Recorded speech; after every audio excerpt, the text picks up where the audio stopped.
I'm speaking with Goingback, author of Coyote Rage, published in February 2019, which won the Bram Stoker Award, and also Crota, which won the Bram Stoker Award for Best First Novel some years ago. Thank you very much for speaking with me. Well, thank you for having me on the show. So first, uh, so let me talk about let's talk about Coyote Rage. So with all the ideas as a writer, you have all these ideas in your head going around. How did this particular idea kind of gain prominence and get written? Well, I wanted to do something with that incorporated Native American folklore because I was raised hearing these stories and the trickster stories, and a lot of people don't know them. And I just wanted to do something very traditional, something that almost seemed like an oral story rather than a book. And Hmm. I fell in love with the characters because Coyote, not only being an SOB, he's also very humorous. I mean, he does both good and bad. And I heard about the Galanlati, which was the Cherokee Sky World, which is supposedly where everybody lived before here, the animals and the people, and it got overcrowded. I said, nobody knows these tales. I like to incorporate it, but do my own story, but blend a little bit of the folklore into the background. And back in the traditional tales of the trickster's tales and the animal stories, the animals and the humans could all communicate. Hmm. I said, well, that's wonderful. You got this, and they were larger than the animals today. And I wanted to use that, and I wanted to use the whole shapeshifters, and the type stories, because a lot of people believe in the witches and the shapeshifters and windwalkers and things like that. So I wanted to incorporate all that, but have my own story. Hmm. And what would be happen if you had a war between the animals and the people? Because basically we've driven them out and made a lot of them extinct. What if they want to get their land back? So Hmm. I just started having all these ideas and bringing in minor characters like Mouse and Raven, who became big stars in the stories. I'm going to continue the story with them. So yeah, it's just something I wanted to do. I wanted to do a more traditional story rather than a monster story. Hmm. And so, which Native American traditions do you pull these ideas from? Well, they're my ideas, but I do season the backgrounds a little bit from the southeastern, a little bit from the southwestern. Sometimes I get myself in trouble for that because when I get Crota, people every review everybody did on Crota said Crota is a Native American legend. It's not. I made it up. I made up the monster completely, but I put a lot of the background, the teachings, and the folklore in the background, which made it kind of realistic. In fact, I've been ripped off several times by people who think it's a Native American legend and think it's public use. Boy, that's tough. And yeah, okay.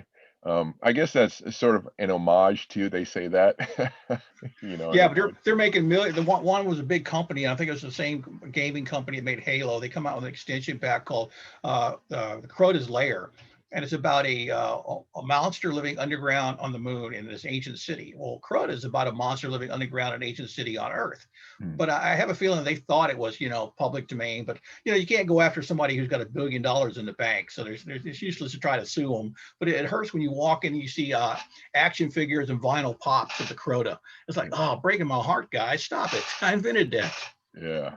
Well, as long as you can spread the knowledge that the character that you created the character, I guess that will help you in some way. Well, it's kind of used to be when you Google Crota online, you'd see my book or come up about the winning the Bram Stoker Award. Now you Google it online, it's all their game stuff. So Yeah. it's pretty well pushed me into the bottom of the ladder. Hmm. Well, that's okay. That's not good to hear. I'm sorry to hear No, that. it happens. It really does. Yeah. So is Coyote Rage is that your most recently published work or? Coyote Rage, yeah, it came out I think last year? Yeah, it was a 2019 or 2019 actually, because it won the Stoker Award in 2020. So Hmm. that's my latest novel, and I've done some short stories and things for other people since then. Hmm. So tell me a little more about Coyote Rage, the protagonist setting and conflict. You mentioned a little already, but Well, Coyote Rage is the story of Coyote. It's a story of people who meet once every, I think it's 7 years in the sky world, Galamate, and they have a great council. And every person and creature is represented, everything from little people to giants to uh, all the animals. So Coyote talks to the chief of the council, and he's come up with a dastardly plot. He wants to kill the human representative at the council. Mm. because if he kills a human representative, then mankind loses power because they're no longer seated at the council, and the animals will rule once again in the new world, which is Earth. Mm. So it's a plot for him to kill off the people who are sit at the council. So of course, some of the animals want to help Coyote because they don't like mankind, and some kind of like mankind because like the raven, his people, instead of starving in the wintertime, people leave out seed for him. They leave out food for him. Mm. So he wants to help the humans because it benefit his people. So you got the sides aligning and trying to do that. So part of the story takes place in the sky world, but a great deal of it takes place here. Mm. And the human representative is a woman who runs a funeral home, and her husband runs a cemetery. So, you got the attacks going on, and you also got the people siding to help them. Mm. So what, how is it defined genre-wise? Would you say it's like horror fantasy, or, It's probably horror fantasy. I mean, it's got the horrific elements. I mean, I slaughter a bunch of people in a nursing home. I got people getting their heads ripped off. Coyote's pretty ferocious creature when he can not only change from animal to man, but he can stop the transformation halfway. So he's almost like a werewolf type creature, the Mhm. shapeshifter. Uh, so he's pretty horrific. So it's got the horror, but then it's got the fantasy elements too, because Raven is a shapeshifter too, but Mouse isn't. But he can talk to humans who are members of the council. So you got Mouse who's got the humorous fantasy element because he's flying around on Raven's back, or he's riding with Raven's on his motorcycle in human form. So it's got a lot of urban fantasy to it too. Oh, that's pretty cool. Um, so so it seems like, well, how much research, or was there any research you needed to do for this novel or others? Well, my whole lifetime was researching, hearing the stories growing up. I Mhm. mean, I've always loved traditional tales, and I've always loved the folklore. And I consider myself more of a storyteller than a writer because I try to do like the elders used to do. Is when they taught you something, they would put the teaching element in a story, and Mm. they throw it out in a story. That way, you're being educated whether you like it or not. Crota and several of my books are used at a youthful offender program at the Orange County Correctional Facility, and when you got these 14 to 15-year-olds who are in there for being dumbasses, or they're in there for murder, robbery, things like that, who've never really read stories, and they're reading these books. And I was kind of, when I heard that they were doing it, I was like, guys, you guys are using Crota. I kill a whole bunch of people in Crota in horrible ways. They go, yeah, but you talk about respecting your elders and living close to the land and the history of America. These kids are getting something out of it. I said, well, that's exactly what I try to do in my writing, is put stuff in there. And I went down a couple times to see the kids in jail, and they had an 8-week program. And if they read my books, they did a report on my books afterwards. And at the end of that, they were rewarded by their families coming into jail with a home cooked meal. Mhm. I was like, wow, that means a lot to a child who's 15, who's sitting in jail serving sentence as an adult. I said, Mhm. the fact that they read my garbage and they can come in with a home cooked meal and have this little celebration. And Mhm. I've sat with these kids, and they were one of the best audiences I've ever had. They got so much out of these books. And I was like, wow, if somebody could have got to them a few years earlier with traditional teachings or traditional values, maybe they wouldn't be sitting in jail right now. Mhm. Yeah. And did that experience, did it adjust maybe the way you wrote, or did it change your writing in any way? It didn't adjust it, but it served to let me know that I was doing the right thing. Mhm. That because I've done children's books, I've done picture books who are also story teaching elements, and I've taught to people, and I've gone to schools, a lot of schools, and I've taught at powwows. So it showed that I'm doing the thing I'm supposed to be doing. I'm on the right path. Mhm. I mean, it's not about getting rich. It's never been about getting rich. It's my life has been A, proving I could be a writer, and Mhm. B, trying to give something back to people. Because I grew up in the country, and we were dirt poor, and I was a very lonely experience. I had no neighbors to play with, so I was basically alone all the time. So Mhm. books saved me from being bored and pretty much going out of my mind. They were there for me. Works by Ray Bradbury and Andre Norton, Edgar Rice Burroughs. They took me on adventures when I was stuck in this little bitty town. We were 5 acres of land living in a mobile home. I mean, it's a typical country story. So they saved me from, what would have been a terrible childhood. They gave me a great childhood. So it's all about giving something back and maybe helping people in that mindset. Do you have, like, a library you could go to get these books, or? There was a small library in town. It didn't have a lot of science fiction. I pretty much read everything they had. Yeah. But there was a Rexall drugstore. and they had a tiny book rack and a magazine stand. Mhm. So while there, I also discovered famous monsters of filmland. In fact, my first allowance as a child, I was 9 years old. It was 50 cents. I bought a copy of Famous Monsters because they had werewolves all over the cover. Yeah. And it kind of shaped me too. I fell in love with monsters and the Universal Studios movies. And so, the monsters were always outsiders. Mhm. They always didn't fit in. I always felt sorry for them because I always felt like an outsider too growing up, Mhm. especially being alone all the time. So Yeah. it gave me a love of monsters and made me a monster nerd, a monster kid for a long time. And Crota, I tell people, it's not a horror novel, it's a monster novel. It's a monster story because I was sharing something that I loved and giving back to the genre. I always wanted to do a monster thing.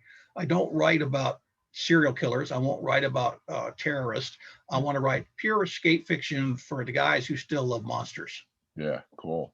So, what town was that, if I may ask? It was, I've really not. I said I'd never ever mention the name of the town because I don't want to give them credit because I didn't have a good time there. I left when I was 17 and joined the military, but it's like 70 miles west of St. Louis. Okay. So it's a little burg. The town was 1,200 people. It was so small it had one four-way stop sign. I mean, there was absolutely nothing to do there. I knew if I stuck there was no opportunities. I had no money for college, so I didn't want to stay there and be stuck there the rest of my life and have a job pumping gas. So at 17, I jumped ship and joined the military. A month after I turned 18, I was in Spain. So it was wonderful. Nice, nice. Well, when you were young, did you ever imagine, like with the wide open spaces, did you ever imagine like monsters around? Like, was it fearsome where you were in your Well, imagination, or? no, I love that stuff. Now I was was a kid who always wanted to see Bigfoot, and I Yeah. was always wanting to see Bigfoot and UFOs because I'm reading about this in the paper. But when it got dark, I'd be laying in my bedroom with the windows open and listening to the animal sounds outside. And I'd be like, God, remember how I said earlier I want to see Bigfoot? Not at night, not in the dark. Let's wait till daylight. Let's hold that to tomorrow. Because it was scary because you'd hear coyotes and there'd be deer on the property. So always something. In fact, Crota was inspired a little bit because the summer of 73, my aunt's house, she was on the edge of a national forest. There was something that screamed every night after dark. Yeah. And we don't know what it was. And rumors were, Black Panthers, which supposedly didn't exist in Missouri. But I remember we weren't allowed to play out at night after dark. We all had to come in. All the kids had to come in outside because there was something there. We didn't know what it was. And these are country people. They're not scared of anything. And I remember my cousin showing me a tree. And this tree had huge claw marks in it. And they went higher than I could reach with my hand. And I was 6 foot when I was 12. So I was pretty tall. So something had clawed this tree very close to their property. And of course, my imagination, I said, well, that's a Crota. It kind of sparked that thing because people said there was no bears in that area and there was no panthers, but there had to be something. We saw evidence of it and we heard it. Yeah. How old were you when you started writing fiction? Probably I was in middle school. It kind of I wrote in 8th grade we had to write a little 1-page story, 2-page story, and they read it in class, and it was a comedy piece I wrote, and the whole class laughed. And I discovered then the power of fiction. I said, well, I was kind of very shy. I was overweight because I had a lot of health problems as a kid. And so I'm very much a loner. But then they liked my writing. These people all heard this story. They laughed, and the teacher even put it on the wall for open house. So I was like, well, there's power in fiction. Not only can I read the books and enjoy them and read stories, but I can write my own. And people liked it. So it started from there. But So I said I put it aside for a long time when I went in the military and everything, and I didn't pick it up again. I got out of the military and we opened up a restaurant in Georgia. And one night after work, we were sitting there, and my wife, we were watching a Stephen King interview. And during the interview, my wife jokingly turns to me and said, "Why can't you be like him?" I said, "It's so stupid." And there was a challenge. I just got slapped with the gauntlet. So the next day I sat down and started writing.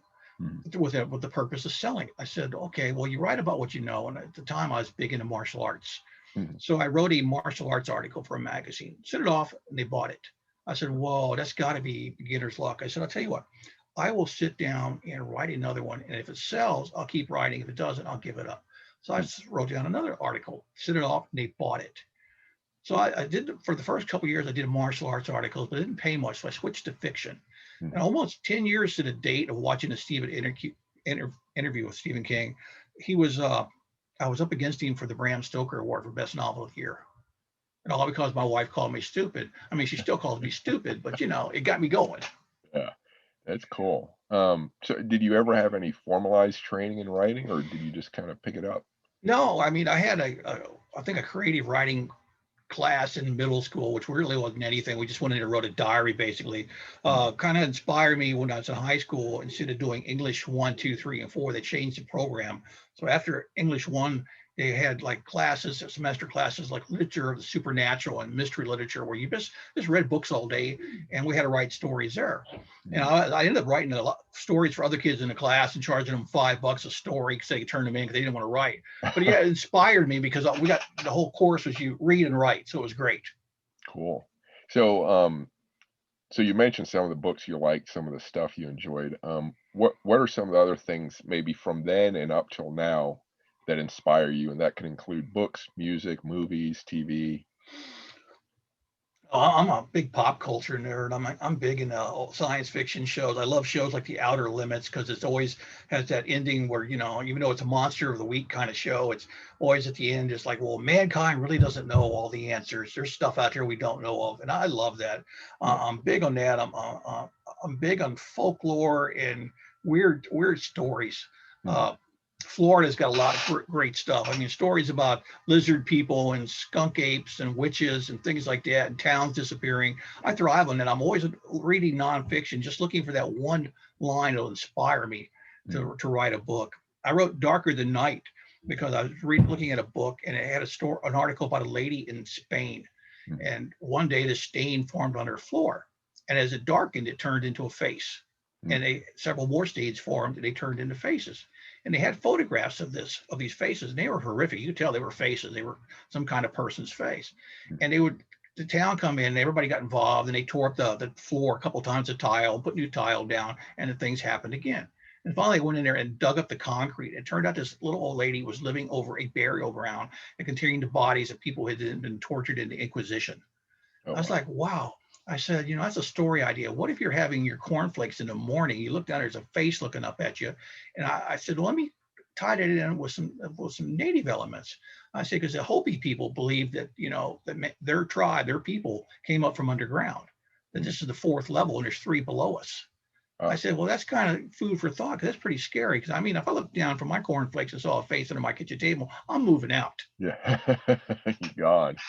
Do you remember a show In Search of, narrated by Mhm. Leonard Nimoy? That was a kind of Yeah. freaky one. I love shows like that because I always want to go out and find something. I want to be the guy that discovers the lost city or the weird creatures nobody's ever seen before. Yeah, yeah, that would be something. If Coyote Rage had sort of a soundtrack or, what sort of aesthetic would it have? Oh Is it a wow. driving novel or is it kind of a slow burn?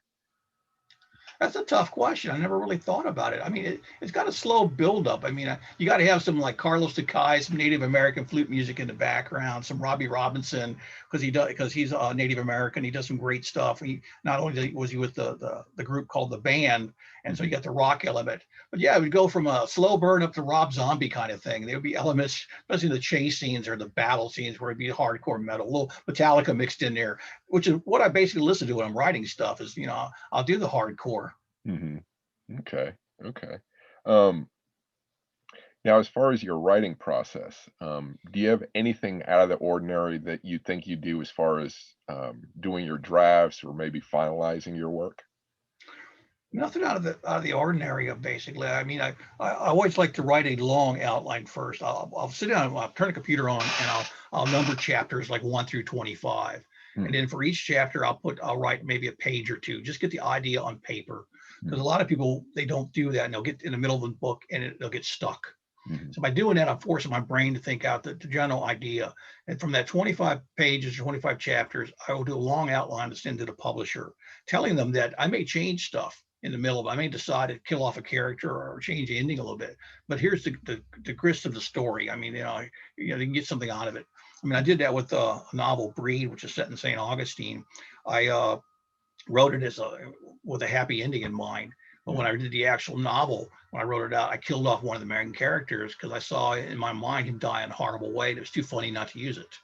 So, everybody gets something that's in. I'm building up for the happy ending, and it doesn't happen. Mm-hmm. So if I had people complain or say, we didn't think it was going to end this way, but we like what you did. I said, well, it was too funny not to do it. I was driving home and had this image in my head and said, oh, I got to do this. And the editor never complained. The publisher didn't have any problem with it. Cool.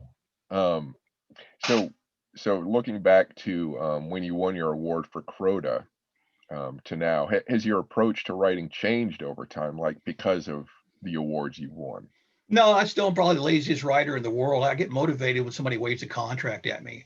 I mean, when I get an advance, I get real serious. I don't want to pay any money back, but otherwise, my wife's yelling at me to do something. Mm-hmm.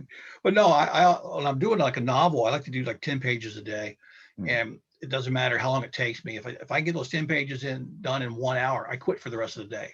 Mm-hmm. It's me time. It's a great motivation to do 10 pages. But if it takes 9 hours to write 10 pages, I sit there for 9 hours. Mm-hmm. I try to knock it out in the morning, then the rest of the day is me time. I'm reading or doing research. Mm-hmm. Do you overwrite and then edit back a lot, or underwrite and then add later? I usually knock it out pretty much right around where it's at. I polish constantly. I do several drafts to polish. Mm-hmm. I'm like peeling an onion. I do layers at a time. So I can't do a good draft the first time. I mean, it's not going to be perfect. There's a lot of things I'm going to change, but I'll rewrite the thing probably 4 or 5 times before I'm happy with it. Mm-hmm. My wife always wants to come in and see a first draft, and I won't let her see them anymore because she'll find a spelling mistake or something to point out. I'm like, no, it's not perfect. I'm just getting words on paper for the first 2 drafts. I'll worry about polishing on draft 4. Mm-hmm. Does your wife like horror? She does. She really does. It's funny though, when some of my books first came out, like Darker Than Night, she would fuss at me if I'd come in here and try to talk to her because she was reading the book. I was interrupting her. And then she got weirded out by the story, wouldn't like talk to me hardly at all for 2 days because it was still in her head. It was still playing out. Yeah. So do you I know you said you don't like writing about serial killers and real stuff, and you like your fantasy horror, but have you ever had a horror idea that was just too much that you're like, oh, I can't put this in my work? Yeah, I've done something I stopped. I mean, I wanted to do one which involved a school shooting, and I'm glad I never did it because it was right before Columbine, and I said, yeah, that would have been really terrible. I mean, as it was when Columbine happened, I saw a friend of mine's book, a writer named Brad Lineweaver. The FBI was pulling his book out of the kid's locker, and I was like sending Brad an email like, "Run, they're coming for you." But yeah, there's some stuff you get to the point. It's like, no, as for people ripping people apart with scary monsters, that's just fun and games for me. Now, if you come across an animal in one of my books, if I have a dog or cat in there, if you're an animal lover, you're going to hate me because they never make it to the end. And people ask, why do you do this? Why do you kill a cat? Why do you kill a dog? I say, because I get so much hate mail from killing an animal. I mean, Crota killed a whole bunch of people and nobody cared. Everybody loved the monster. But when I kill a dog, I get hate mail because I killed a dog. And I do it just to irritate people. It's funny. Yeah, it seems like horror it's always you're on that fine line of pushing to the edge but not going over. Exactly. Well, like I said, I do the escape fiction. So my stories are classic good versus evil. I mean, basically, and it's mostly about the characters. Every good story is character driven. You got to care about the characters. The setting's got to be familiar with people. It's something they can relate to. So, I've got people walking down lonely country roads in the Midwest. I mean, things that folks can relate to: small town America, the suburbs, and the family, typical traditional, mother, father, couple kids kind of stories. Mm-hmm. But as how they respond to a horrific situation. Mm-hmm. What's your favorite classic monster? You mentioned a few, but who's your favorite? There's so many of them. I mean, I love the Wolfman. I mean, as a kid, I loved the Wolfman because I got picked on a little bit. So the Wolfman was a great monster because a couple of days out of the month you can get revenge and everybody's messed with him. I mean, Frankenstein, the movie, I love because of Boris Karloff's performance. I mean, it's just amazing. I can watch that over and over again. I mean, he did so much with so little and not saying a word. Mm-hmm. But yeah, vampires, yeah, I can take them or leave them. I'm actually writing a vampire story now, a Dracula story. But yeah, I like the werewolves because they blend in with the whole shapeshifter mythology. Mm-hmm. How about like the Blob, or like the science creatures that are created? I'm a big, I love the science fiction type horror. I'm a big fan of the 1950s movies. I love the Blob. I love them. I love all the radioactive giant grasshoppers. I even like the one with the giant bunnies. I mean, I can't think of the name right now. It's not in my head, but one where Night of the Lepus, where you had giant, terrifying bunny rabbits. I said, if you could do that in a movie with a nice soundtrack, I said, I love that stuff. It just, yeah, the whole science. Alien was one of the scariest movies ever made. Aliens with the S is probably even scarier. Mm-hmm. Yeah. So the Outer Limits, the reason I love it so much is because it is terrifying. It's science fiction, but it's very scary. Mm-hmm. There was one with the tumbleweeds were coming alive, and what it was aliens' presence trying to make contact with man. Mm-hmm. I mean, yeah, there's a lot out there we don't know, and it's very spooky. It's easy to draw from those elements to write a story. Yeah, yeah. So you mentioned being in the Navy. Air Force. Yeah, Oh, Air Force. sorry. That's okay. Close enough. In the service, I guess you said. Yeah. So tell me about some of the work, non-writing work you've done that may have influenced what you write or how you write. Oh, well, I also spent, including being in the Air Force, I was overseas, for most of the time. I did a tour of the Middle East during the time of the Iranian hostage situation. Yeah, that's come back a few times where I've used that kind of discipline. I was also a cemetery caretaker for almost 8 years. And it was cemetery dates back to the 1800s. And in fact, I used that cemetery in Coyote Rage. And I used it because they had history tours there, and I incorporated one of the history tours in the story. Mm-hmm. So I used that setting because I just wanted to do something with cemeteries. In addition to burying hundreds of people, I got to dig up a few. So I've seen corpses quite a few times where we do a disinterment and the casket would fall apart, and we'd have to wrap the body up with plastic sheets and bring it up with ropes. So yeah, it's something it was fascinating to me. I wasn't scared of it or terrified by it. And what I learned in that business, that cemetery business, is there is something as graveyard humor, because while a family's mourning 50 feet away, they got the cemetery workers telling jokes. But it was kind of a defense mechanism because we didn't want to know the families. We didn't want to know anything about them because it got too personal. Right. And when it did get personal, then it kind of get to you a little bit. Mm-hmm. Yeah. How about do you like the classic stuff like Poe and maybe some of the Lovecraft stuff? Do you like? Yeah, I'm a big fan of Poe and Lovecraft. I know Lovecraft's getting a bad rep now because his lifestyle. But people were different back then. I mean, the way people were raised and stuff and how they thought were different than today because they didn't know any better. So I'm not gonna burn him at the stake for what he was. I mean, I'm still gonna enjoy his stories. I just understand, everybody's come to know that he was a racist back then. But yeah, so was half of America. Yeah, I mean, they really were. I mean, that was a racist time. That's true. Yeah, and especially people always forget how people treated Native Americans. Yeah, it was very bad. Well, with the whole Native American thing, I mean, I see a lot of people angry that, they're like, oh, you should do this for what happened to us. I'm like, yeah, but you're telling people who had nothing to do with that debt. You can't really redo history, but you can know about it and, understand it and just don't make the same mistake twice. Right. Yeah. Yeah. So the question I was going to ask was, do you have horror creatures or characters that you've taken out of your works because they just were redundant or didn't quite work, and might you use them another time? Yeah, well, I've got a couple novels I haven't done yet that are waiting. I'm trying to figure out how to work them right. I mean, because I know the books need something, the characters need something, so they're on the back burner right now, and that happens. You get something that's like, well, I really don't like where this is going, but I'm not smart enough to fix it right now. You set it aside, come back to it. Mm-hmm. Yeah. Now a bit of a whimsical question here. When you were young, what power, technology, or fictional setting did you yearn for or to be part of?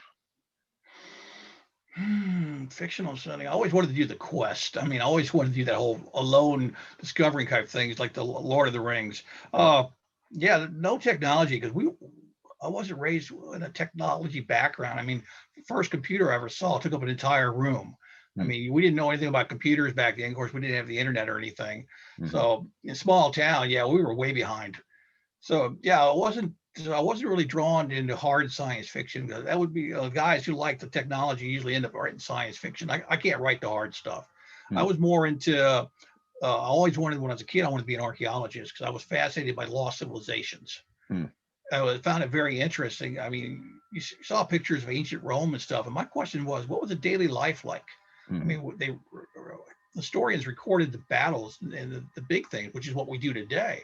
But Hmm. the daily life, we don't even understand. I mean, people aren't even sure what was used during the time of Civil War. When they went to the bathroom, what tissue paper. I mean, Romans, just recently they only found out that they used a sponge on a stick because one Roman senator took the sponge and stick after he had used it and shoved it down the throat of another senator. Oh, If it wasn't for that being recorded, that incident, we would never even know.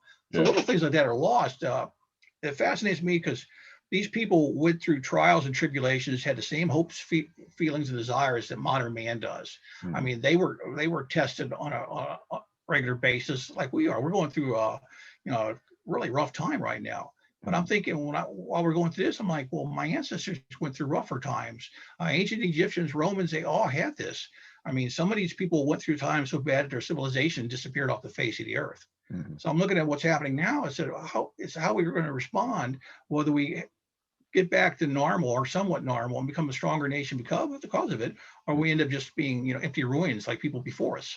Yeah.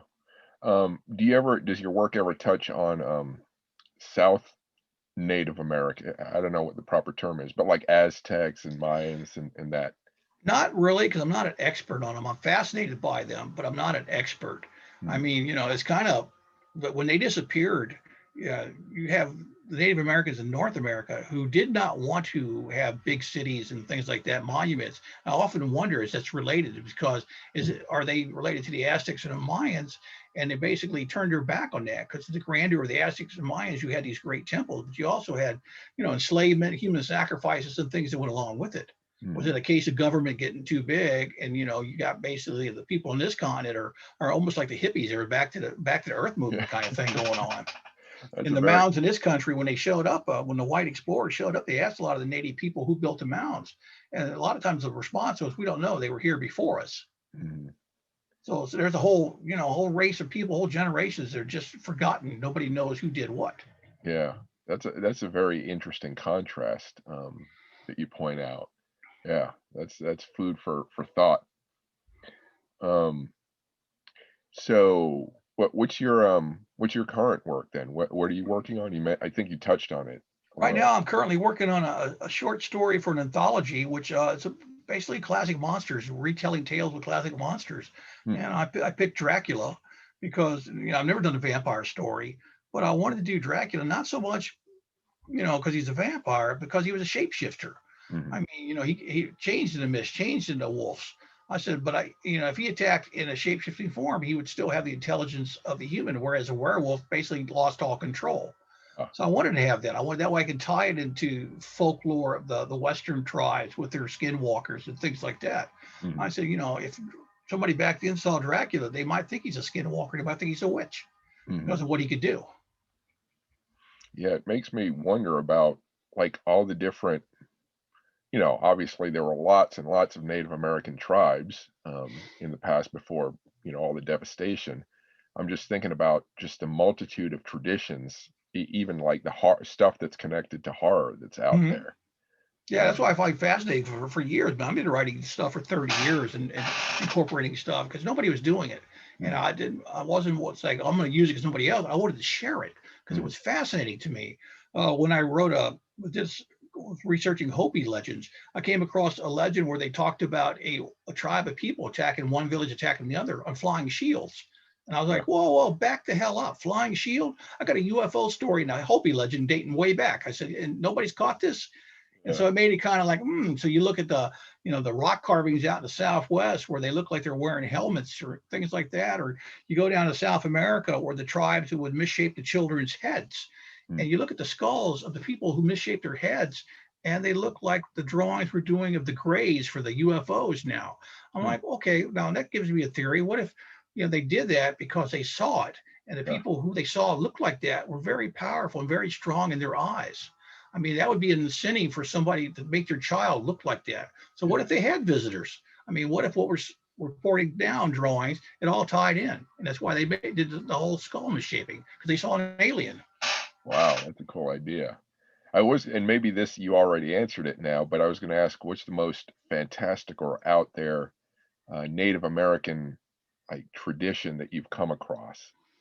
Oh, well, it's not exactly out there, but the Choctaw Indians go up to Cahokia Mound in Illinois every year, and they do a ceremony to the sky people. Hmm. So a lot of the Choctaws, the Cherokees, a lot of the tribes will talk about they're from the Seven Sisters, they're from the Pleiades. Hmm. So you got this whole story about them being related to people from another world. When Hmm. it ties into the whole Cherokee Sky World story of Galanate, it's like, what if when they say Sky World, they're talking about another planet? Yeah. I said, what if there were visitors? What if the Native Americans do tie back? I mean, you've got the carvings on the walls and things that can't be explained. I mean, I was a big fan of the Chariots to Gods and those type books. I Hmm. mean, you got stuff that we just can't understand today and we can't recreate today with modern technology. Hmm. So there's got to be something, a missing link somewhere that explains everything. Yeah. And I want to make it clear, I don't mean to minimize the value of the tradition when I say that, like out there. Um, Yeah. It's yeah. I'm always constantly coming across stuff that make me back up, and I'm like, did I just read this? And this is me off another avenue of research because I mhm. love tracking this stuff down, trying to find it. A friend of mine who writes a series of books, Erie, Florida, and he had a story about Lake Wales, and I already knew a legend of Lake Wales about a water monster down there, but he Mhm. came up with a story from I'm not sure if it's the 30s or 40s, where this lady had an orange grove and they caught a mysterious creature in a live trap, and it Mhm. looked like a little human. And they supposedly gave it to the cops, and they Uh-huh. turned it over to police. They didn't know what to do with it. It was like a little troll type creature. And after they did that, then they started getting their house started getting bombarded with oranges. And they looked, somebody's throwing oranges at their house, and there was more of these creatures. So they called the police up and said, bring it back. They Mhm. brought it back and turned it loose, and all the problems stopped. So I'm Yeah. like, well, police were involved in this. There's got to be documentation somewhere that some troll creature was caught in a trap. That's freaky. I'm particularly afraid of little people, so that Oh, freaks me out. there was a lot of legends, especially with like the southeastern tribes with the Cherokees about the little people. There's still places today they won't go. Mhm. Up in Northern Carolina, I think it's Franklin County, there are some caves up there, and they appear to be man-made, and they're very small, where you have to stoop down to get into them. And they found very small tools and stuff. So the Cherokee and those people in that area are very firm believers of the little people. In Mhm. fact, when the Vikings first came to this land, there was reports from them about little people were describing. So there's something out there at once upon a time. I mean, there's I got a picture in a book from a cave. I think it's in New Mexico or Nevada, where they Mhm. opened up an old mine shaft and they found this little creature sitting on a shelf, and it's a very small, maybe 18 inches tall. And when they took it and researched it, this creature had a skull caved in, but it's not a baby. It's not an infant. It's Mhm. it's it's fully developed. But somebody killed it and put it up on the shelf and it became mummified. Yeah. So that ties in with the whole little people, and that little people are a lot of folklore. When the Lakota people do a sun dance out in the South Dakota area, there's a valley called the Valley of the Little People, and they won't go to it. Mhm. And friends of mine who participated in the sun dance, they were camping near that area, and one woke up because his tent was being shaken, and he looked out of his tent, and his friend's tent was nearby, and it looked like somebody was climbing up the tent. You couldn't see him, but you see how the fabric was being grabbed as something was climbing up. Yeah. So this You is, still stories where the native people of today will tell you they don't go. You leave yeah. the little people alone. All right, you just gave me chills. I got kind of freaked out hearing Well, see, that this is stuff. stuff I love to incorporate into stories. I mean, just even you touch on it in the background. I'll do an entire book just to say one line like that. Mhm. Mention something about the little people. In fact, Coyote Rage has a little person in it. I incorporated the Uh, little guy in there. oh boy. Yeah. I made him a bone picker because the Cherokees and the Choctaws, the southeastern tribes, had people they called bone pickers. Uh-huh. And what they were, they grew their fingernails very long. They were identified by tribal tattoos, and their job was after the bodies had been left out to the elements, they took their fingernails and pulled the dried flesh off the bones and presented the remains to the family for burial. Mhm. I said, well, that's great. Bone pickers. I mean, the whole concept of that. Yeah. That's wow. And even though it freaks me out, I enjoy it. So, it's how it is. You're freaked out, you want to get away, Yeah, but you yeah. also want to get closer. It's the whole thing. You read these stories in the daytime, at nighttime, you say, God, I really don't want to see one now. Yeah, yeah, yeah. I'm sensitive to all that. So, let's see. What? Okay. Um, well, where can people find you online? Do you have a website, social media? I do have a website. It's not as good as it used to be because my webmaster, the wonderful science fiction writer Vonda McIntyre, passed away of I think it was cancer, and she maintained. I didn't know she was that sick, and I never moved it over. I do have one now. It's at algoingback.com. There's not a lot there, but I'm also on Twitter, and I do have a Facebook page. Mm-hmm. I post a lot of stuff open on a Facebook page, where I keep people updated what's coming out, the new stuff. Mm-hmm. Okay, and I'll spell that for listeners. It's OWLGOINGBACK.com. Yeah, And exactly. you use that same your name also for Twitter and Facebook? It's going back on Twitter. The reason is when I first went on Twitter, some Mm-hmm. lady had the name algoingback.com, which I don't know why she was using my name. I don't know if it was a compliment or not. She was following people I knew. So it was kind of strange. But after I got on Twitter, then she left. So I'm still going back at Twitter. Oh, okay. Okay. Um, all right. So that's all the questions I have. Do you have any final thoughts or words? No, I mean, we're going through some tough times and people want to get their minds off some of the things that are going on. Read books. I mean, uh, books will take you places where, you can travel, leave the problems behind for a little while with books. I Mm-hmm. mean, I know a lot of people, they're TV fascinated, but yeah, a good old story beats anything nowadays. I mean, you can learn a lot of books and they can, entertain you, get us through these times. I Mm-hmm. mean, hopefully things will get back to normal. I mean, maybe we'll get to be able to hang out again and go to restaurants to do stuff. But if you're stuck at home, get yourself a library started. Oh yeah. Yeah. Plenty of opportunity. All right. Well, thanks again for speaking with me. Well, thank you for having me. I really appreciate it. It's been a lot of fun. Thank you for watching this video version of Full Contact Nerd Interviews. If you like this episode, please subscribe for more. If you want daily book suggestions for new fiction and nonfiction studies in sci-fi, fantasy, horror, mysteries, gaming, game design, film history, and more, please check out my YouTube channel, Cris Alvarez, my website, crisalvarez.com or fullcontactnerd.com, and my Twitch channel, Full Contact Nerd. If you're looking for new military and general history books and information, check out warscholar.org, my YouTube channel, Warscholar 1945, and my podcast, Military History Inside Out. If you want new technology, science, and space books, check out technologyandspace.com and my podcast, Technology and Space. Thank you for listening, and don't forget to keep imagining the past, the present, and the future.